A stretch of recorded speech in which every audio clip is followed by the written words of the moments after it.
90.7 KPFK, Los Angeles. Russia, if you're listening. Talk show, random, political, outrageous, philosophical, analytical, passionate, sunsets, roadkill cooking tips, open-minded, swordsman, bent, resolute, chocolate, bushwhacker, belt buckles, investigative, companion, fearless. Call in, piercing the cloud of mainstream entertainment. It's the Carrie Harrison Files. And it is the Carrie Harrison Files. Welcome, welcome. Well, we're going to have some lessons in resistance today because apparently people seem to think something is different in the government after just a month or so. And maybe they're onto something. We're going to find out. We're also live streaming right now on YouTube. You can simply Google Carrie Harrison YouTube and subscribe so we can stay connected. When you show up at your destination, then simply switch over to the stream on your phone at the Carrie Harrison YouTube channel, which you can go to easily at kpfk.net. Just go to kpfk.net. Coming up, we're going to go to former NFL Minnesota Vikings player Chris Kluwe, who was fired from his job as a high school football coach following his MAGA protest and arrest at a Southern California City Council meeting recently. Well, we're going to look at the growing power of governments, and that's coming up at the bottom of the hour. But for now, you weary, bewildered passengers on this rickety train we call history, well, you're in for a treat. If you thought progress was a straight line, that justice was inevitable, or that voting rights were secured with a neat little bow back in 1965, then I regret to inform you that avoiding the news cycle nowadays is bad for your health. You see, the past is not done with us. And lucky for us, some of its veterans are still here to remind us what unfinished business does look like. Our next guest, who through no choice of her own was drafted into the grand, brutal theater of the civil rights movement, born into it, really. Her father, Reverend Hosea Williams, was one of Dr. King's most trusted firebrands, a man who collected more arrests than most people collect paychecks. He led the march on Bloody Sunday, where he and John Lewis got a fiery welcome from the Alabama state troopers in the form of billy clubs and tear gas. And now, all these years later, his daughter, battle-tested, unshaken, is leading the 60th anniversary of the SCOPE Project, King's 1965 Voting Rights Initiative. For those of you streaming or on YouTube, this was the project that sent bright-eyed, white Northern college students into the Deep South to register Black voters, many of whom learned the hard way that democracy was less of a right and more of an unfortunate contact sport. Yet almost 50,000 new voters got on the rolls that summer. And if you think the work is done, ask the people still fighting to keep their ballots from vanishing into thin air today. With us right now is Dr. Barbara Williams Emerson, who has spent her life at the crossroads of activism and education, poking and prodding institutions to actually live up to their grand mission statements. She's been in the trenches of voter rights, affirmative action, and higher education, proving that, unlike some, she doesn't suffer from the American affliction of amnesia. She's also just penned an essay about the other guy on the famous Edmund Pettus Bridge, because as it turns out, history isn't just the names carved into the monuments, but the foot soldiers who did the marching, did the bleeding, did the dying. Let's go to her live these 60 years later in Selma, Alabama. Dr. Emerson, welcome. Thank you. Good afternoon. Well, good afternoon to you too, and good morning for those of us on the West Coast. And in Hawaii, have your first coffee. You were practically born into the movement. There was there ever a moment you wished for a more normal childhood, or was activism just part of the family business? Well, you're right. I was practically born into the movement. As a matter of fact, I was born on the day of the year that makes the statement. I was born on March 4th. Well, your father, Reverend Hosea Williams, endured more than 125 arrests. Was there a time that you can remember when you feared he wouldn't come home? Yes, many a night, not just the arrest, but many a night when he was out late, we feared that he might not come home. He was arrested. We would actually like it when he got arrested, because we knew when he was in jail, he would get not arrest. Even though he was arrested, we would go, oh, He'll get some sleep. He'll stand still. He'll get some rest and we'll know where he is. So that wasn't as much of a problem as when he was out and about and being tailed by police and being harassed every night and being followed by police when he was out trying to do his work. So no, I Let's don't think that was the problem. let's focus this on today because the anniversary of the Scope project is happening right now. You're right at ground zero of where it all happened some years ago, keeping this Yes, alive, keeping it in people's minds. But I bet you didn't imagine even 2 years ago it would actually have meaning once again, just as sharp for many. not the meaning that it has today. We're actually in Montgomery for the first 2 days, for today and tomorrow, and then on Saturday and Sunday, we will be in Selma for the bridge crossing on Sunday. But we have gathered in Montgomery on Thursday and Friday with the volunteers, veterans of the SCOPE project, the Summer Community Organization and Political Education Project that Hosea Williams headed at Dr. King's insistence in order to prepare people for the passage of the Voting Rights Act. You see, when Congress passed the act or in anticipation of it, there was no assumption that because some people in Washington said, okay, now people, the right that you have been denied for all those years, we're going to say you are entitled to do it, that Black people who had been denied and oppressed and killed for, that people were just going to flood the polls. So the strategy was to prepare people, voter registration, political education, but when the manpower was needed. So a cadre of students from Northern College, predominantly white students who had the time and the energy, were brought to the South to assist local people who were ready to do the work, to go into these communities to prepare people for the passage of the Voting Rights Act. And that they did, and people were ready to go to the polls when their opportunity came. And those are the people that were having the 60th anniversary reunion in Montgomery, and we'll be going to Selma to commemorate Bloody Sunday. Carrie Harrison with you. This is the Carrie Harrison Files, reminding you you can get our free newsletter at carrieharrison.com. carrieharrison.com. With that, you're going to get a transcript of the show. You're going to get clips. You're going to get archives, all the other cool stuff and things we simply cannot do on the radio. Right now, we're making relevant an anniversary that was just a footnote in history, a giant footnote in history that many people, I sound like you know who in the White House, most people, let's just say a lot of people still sounding like him, literally don't know about anymore, especially if you're streaming, maybe you're in your 20s or 30s. It's simply not taught, especially with DEI. It is definitely not taught. As we talked to Dr. Barbara Williams Emerson, daughter of Dr. Martin Luther King's organizer. When she was 17, she was part of the group that encountered redneck cops and dogs and beatings in Selma, Alabama. And since then, she's devoted her life to voter rights, to affirmative action, and higher education. She's here today for younger listeners and viewers to see how history is repeating itself on this very anniversary and what you can do to stop from being erased by powers that now say you simply don't exist. If you check a box called Other, we're talking to you. And Dr. Emerson, DEI is code for Black people, for gays, for really anybody who isn't a white male Christian. Exactly. So the point is organize, organize, organize, because the people who were doing this work in SCOPE were young people.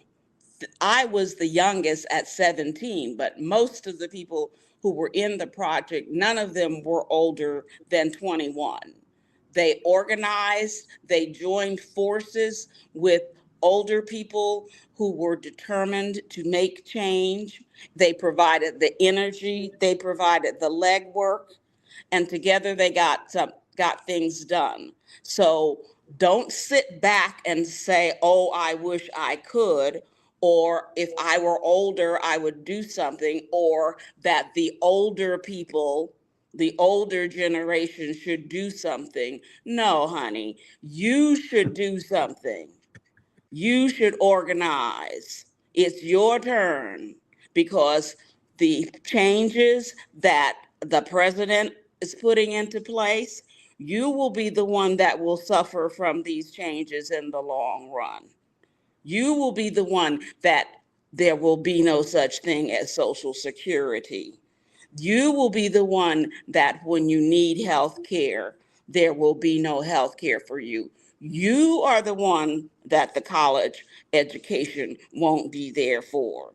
You will be the one whose high school education will be dummied down because there won't be enough teachers to go around, because this is going to come home and bite everybody in the butt locally. You will be the one who won't be able to get all of the nutrition that you need, because the price on food, not just eggs, is going to go up exponentially. So young people will be suffering longer than anyone else. So it is your responsibility to organize and resist. Get off of the phone, use the phone to become a part of the resistance. I wish we had the media, the social media opportunity that you have today to organize. If you can use that phone to organize a party, to organize a trip, to organize your friends to get together, you can use that phone to organize a protest in your area. You can use that phone to organize a group of your friends to go down to your congressman's office and be there when he comes to town to try to get into his office, and let him know there's a problem.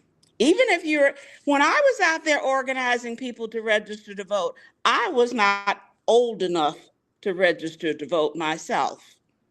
But I knew that it was an important thing to do. So don't tell me about you too young, and you're not ready. This is your future that is at stake. So organize, organize, organize. Resist, resist, resist. Quick question, Dr. Barbara Williams Emerson, and it's probably the obvious one. A lot of people are terrified. They have been threatened directly during the State of the Union address, basically on a daily basis. Even the media, of which I'm a participant of, though not this particular station or our network, the other ones, absolutely. Just be aware, watch out. You know, they're coming for you. Be small, be silent, behave, be polite, act like, Chuck Schumer, and Nancy Pelosi right now. Just be quiet and scowl, but stand in the corner and don't make a problem. That's not, what do we say to people who believe that, and maybe they are truly imperiled, but so were you, and it mattered? Absolutely, we were imperiled. And a lot of people were scared that to go to vote, to go to register. And that is why Dr. King assigned Jose Williams to take these young people and go into the communities to work with the people who were not scared and convince the people who were afraid that this is the opportunity, this is the chance. So there's the 1/3, 1/3, 1/3 rule. A third of the people are not going to be able to see the light. A third of the people will see the light. A third of the people will be in between. So the third of us who see the light must go and get the people who are in between and bring them into the light. And then we will have 2/3 of us who are seeing the light, and then we can move forward into the light. We saw the same thing historically in Nazi Germany, which predated your movement by at least 20 years, 30 years. It was the same thing. It was a third of the really bottom of the pyramid that went for it because they didn't know any better. They were hungry. They didn't see much of a future. A guy came in and promised them free golf lessons and abundance and make Germany a great again. Sounds good to me. So they said yes. And then the middle part sort of sat there and watched and said, well, let's just see let's give them a chance and let it play out. And the top third, of course, were going nuts because they knew it was all a canard and hocus pocus and nonsense and the death of everything that they knew. So it's the same setup today, stimulating people to get into action. That is another issue. You must have encountered obstacles in the way, even with your own. Let's talk a little bit about that so that we can help people understand, here's what it looks like when this happens. Here's what you can do about it. Indeed, people were very much afraid because they had been beaten and threatened when they did try to go to register to vote. It was not illegal to register to vote before the passage of the Voting Rights Act. The Voting Rights Act did not grant the right to vote. What it did was to stop communities, local communities, from stopping people from exercising their right to vote. So people who previously had tried or knew of others who had tried to register to vote, they had to be convinced that now is the time. So it took people who had the courage to bring others along. And that takes a lot of convincing. And it takes a lot of courage for people who this has been to their peril before. So getting a backbone is not easy, but you don't get it unless somebody else brings you to it usually. So it's Carrie Harris with you. I'm so another. sorry. Mhm. The internet signal is dropping in and out here. I'm just going to jump in and reintroduce you. People drive to get out of their cars. Hopefully they're smart. They're streaming. They're continuing on our YouTube channel. Just Google Carrie Harrison YouTube or go to kpfk.net. We're talking to Dr. Barbara Williams Emerson, daughter of Dr. Martin Luther King's organizer. When she was 17, she was part of the group that encountered redneck cops and dogs and beatings in Selma, Alabama. And since then, she's devoted her life to voter rights, affirmative action, and higher education. She's here today for younger listeners and viewers to see how history is indeed repeating itself on this very anniversary and what you could do to stop from being erased by powers that say you no longer and simply do not exist. And Dr. Williams, if your father were alive today, what do you think he'd say about the state of civil rights in America? Oh, if my father were alive today, he would be mounting a campaign, even if it was him. He always had a cadre of about 20 to 25 people that would go anywhere and do anything with him. He would be marching in the streets of Washington, D.C. They would be arrested. You talk about this, his arrest would probably be up to 150 by now, because he would be marching on the White House. Marching the White House every time Trump, he would probably, 25 cadre of people who would follow him. We would be marching every day, because every day the president is writing some new injustice. So there would be a bunch of signs against injustices every day. He would most definitely be enacting nonviolent direct action, pointing out the injustice that is being perpetrated on the American people every day, calling it. Dr. Emerson, what he would be doing. Your father was arrested 125 times that we know of, could have been more. How did he get out? Because after maybe unless you're the president with 34 felonies, which is I unusual lost. and a historical first. But your father having been arrested so many times, wouldn't they just say, well, he's a chronic criminal, let's just leave him locked up forever? Yet he was released. What was the magic alchemy there? I'm sorry, I didn't hear all of the question. How did your father get out of jail after being arrested so many times when his rap sheet was a couple of miles long? Because they were not felonies, they were misdemeanor crimes and things that were um, trumped up in order trumped up in order to keep out, so they were never substantial enough. He would have times maybe 30 days. For instance, he was in jail during the Reagan inauguration, but he was released from jail to go to the inauguration.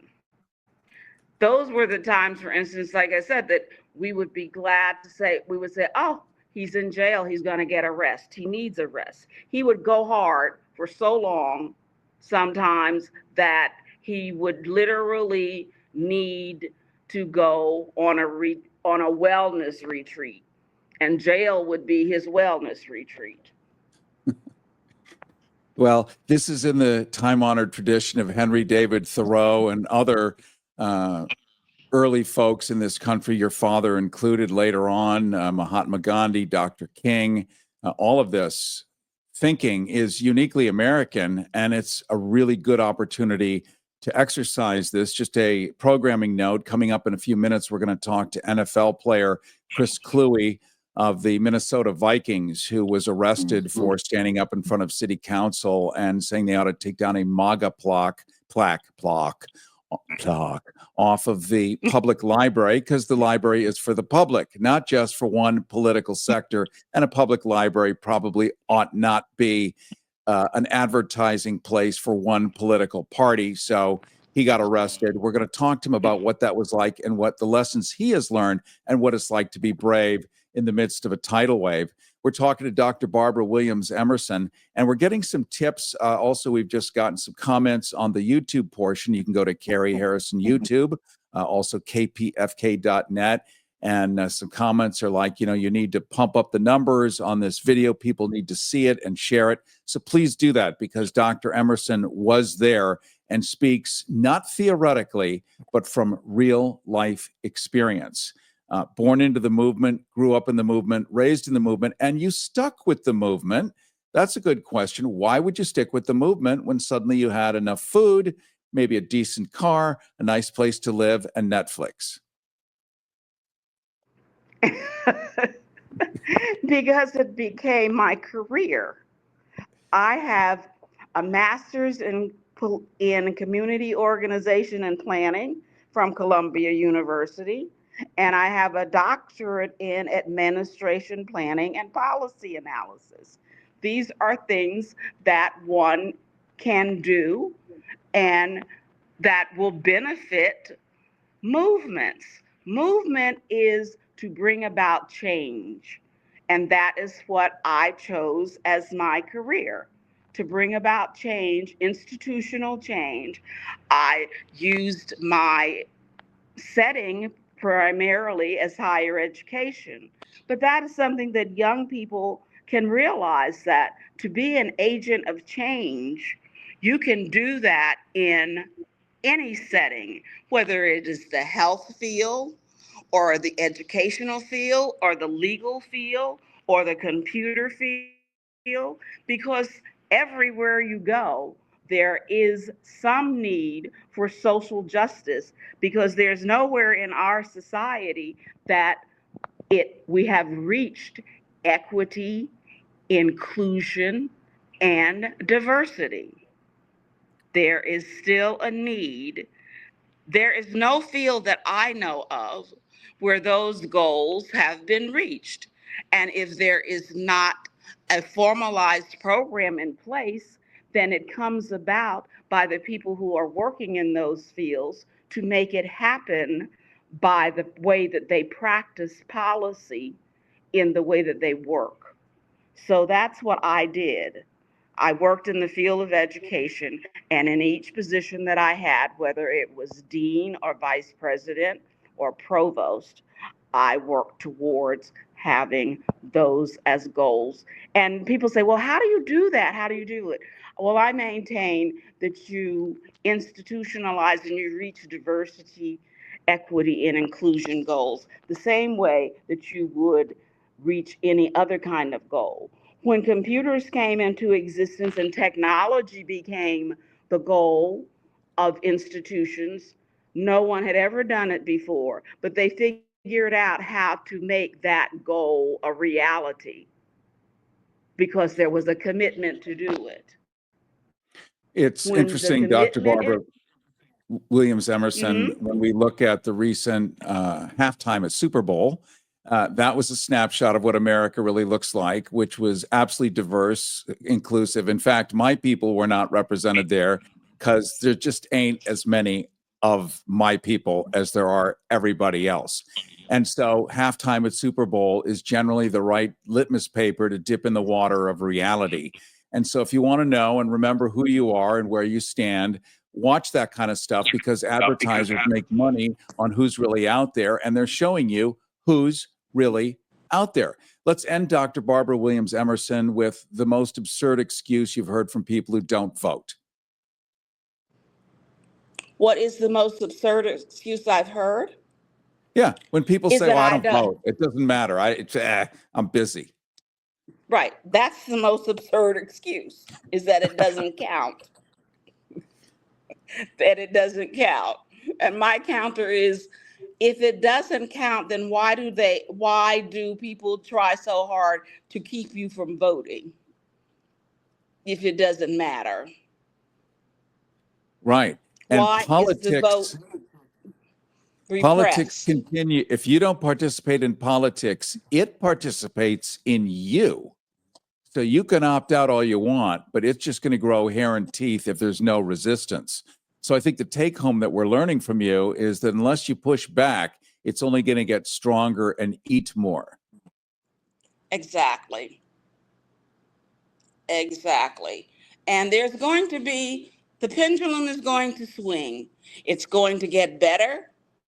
And then as soon as it gets better, it's going to get worse again.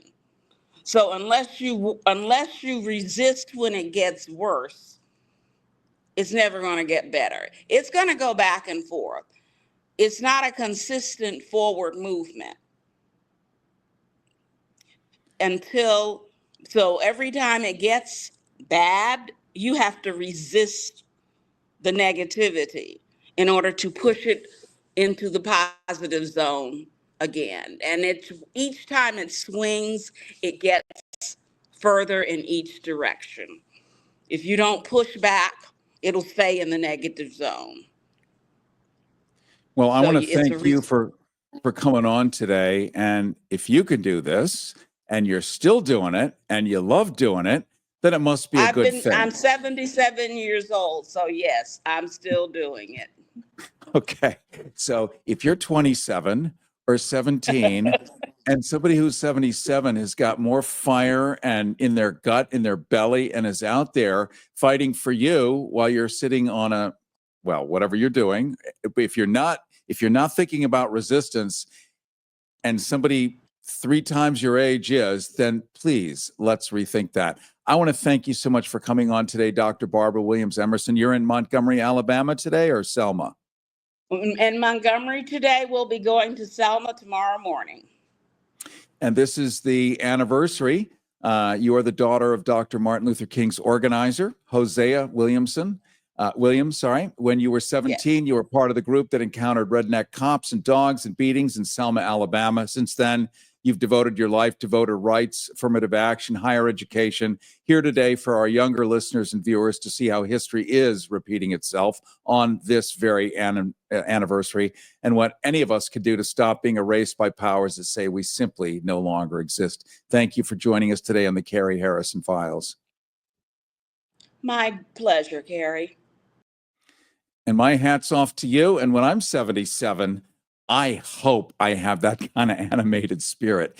But it seems like looking at the comments coming off of YouTube, I don't get to opt out, and therefore neither can you.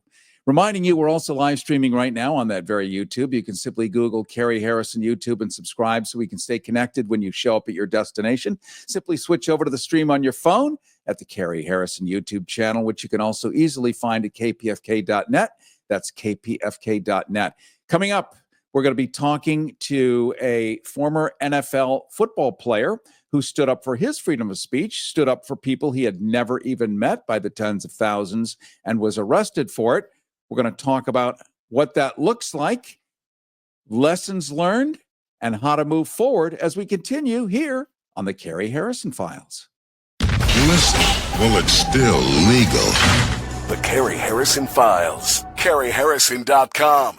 Everybody wants cheap airfare, but where do you find it? You call low-cost airlines. They specialize in cheap flights, discount hotel rooms, cheap car rental rates, and with a best price guarantee. If you want the lowest prices on your airline tickets or other travel services, call now. That's right, call. That's the only way to get these rates. Experts are standing by 24/7 to get you the cheapest airfare and hotel rates available. So don't wait. Call now. The following program is brought to you by Freedom of Speech, constitutionally reinforced, odor absorbent. It's the only amendment that keeps you feeling fresher, freer, and more feminine. Lemon-scented freedom of speech since 1787.